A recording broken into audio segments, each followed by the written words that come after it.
and I laid down on it almost until I fell asleep. Check out that really old stone building back there. I wonder, you know, so close to the Erie Canal, I wonder if that wasn't stables for the horses that, or the donkeys or whatever it was that pulled those loads down the canal. So here we go down the bikeway. Every step now is the last half of the trip. Heading north. Hope Bridge, huh? We hope they'll let us in someday. It's all caged off at the other end. This was one of the bridges. You can see it's still in fine condition. This is one of the bridges that served this island. It's interesting that on the Google Maps, this place is marked Rip Rap Park. But there's no trespassing. Look at that grass bank over there we could be camping on. Look at that beautiful river.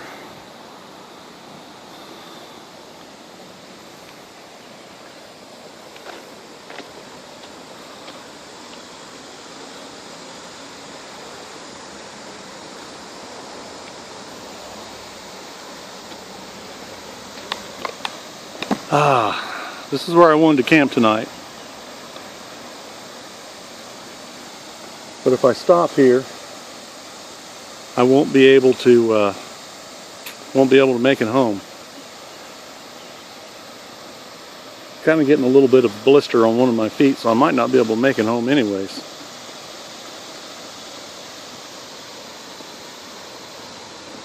But yeah, look at all this beautiful space.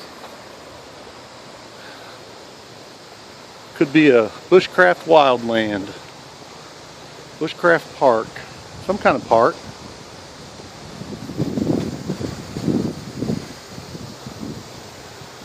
Oh, how I'd love to walk across that cool water down there.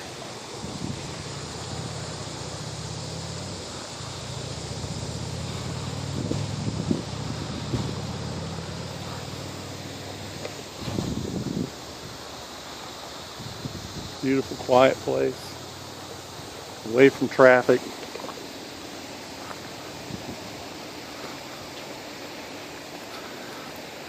And it's a little easier to get in someplace else.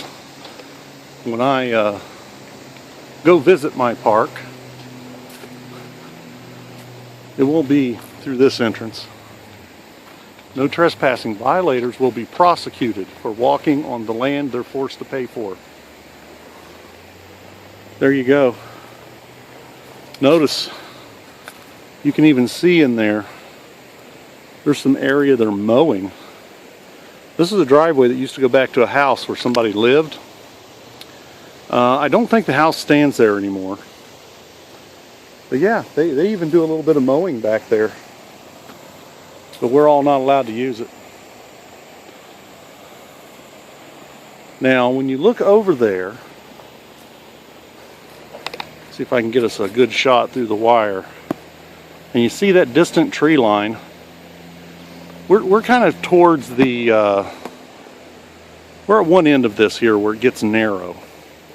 But on the other side of that tree line, there's just as much open ground or shrub ground before we get to the next tree line. And that next tree line is the edge of the river. The river splits in a Y and goes around this island. So this could be a really cool place for wild camping. Probably you could get back there and camp and never be bothered because they're not back there looking. If we go off in that direction, there's a huge place called Cargill.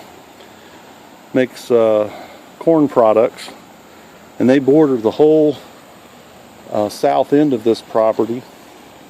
On this side over here, on the other side of the river, there's a big hill that goes up, and it's all covered with trees.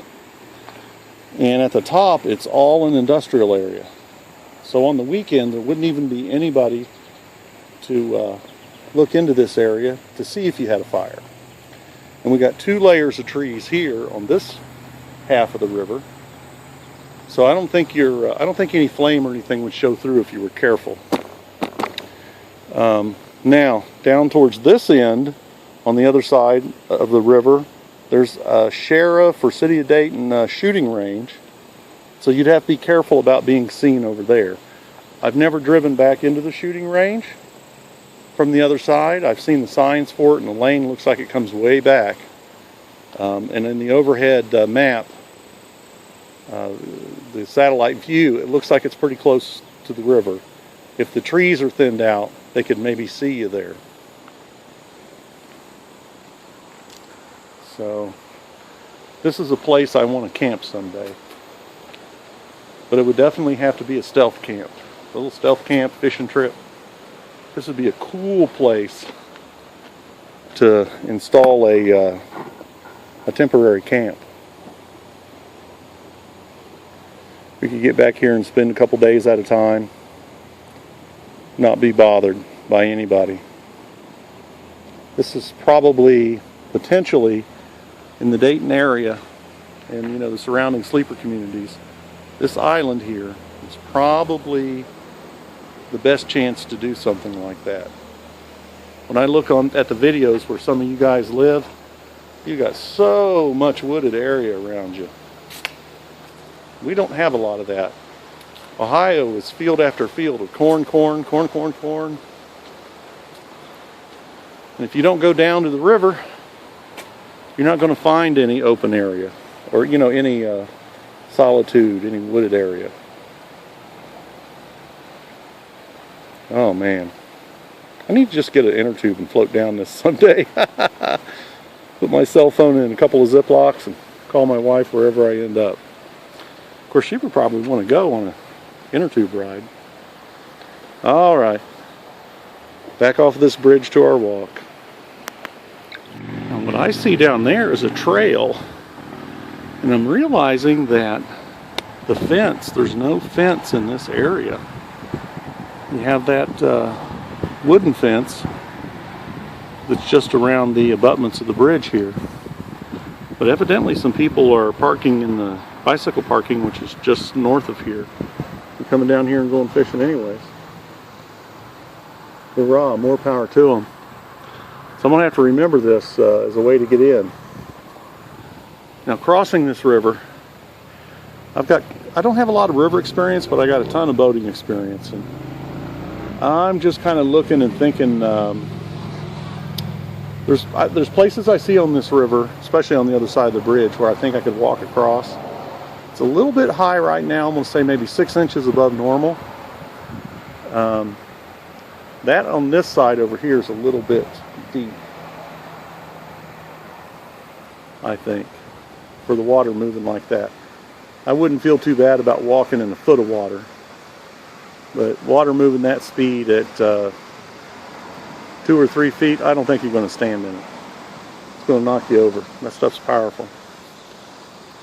Here's the other side of that path. We didn't have to walk far from the bridge. It's right there.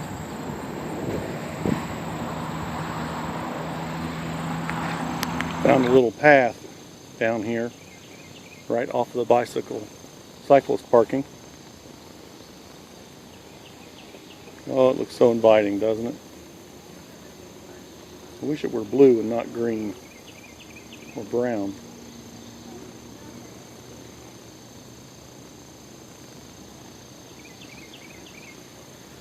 This is a small area. Tell some people have hung out in. A little bit of trash. Over here, it's rubber gloves. You can only imagine what that was used for. Well, I found this beautiful levee, and I laid down on it almost until I fell asleep, taking a break.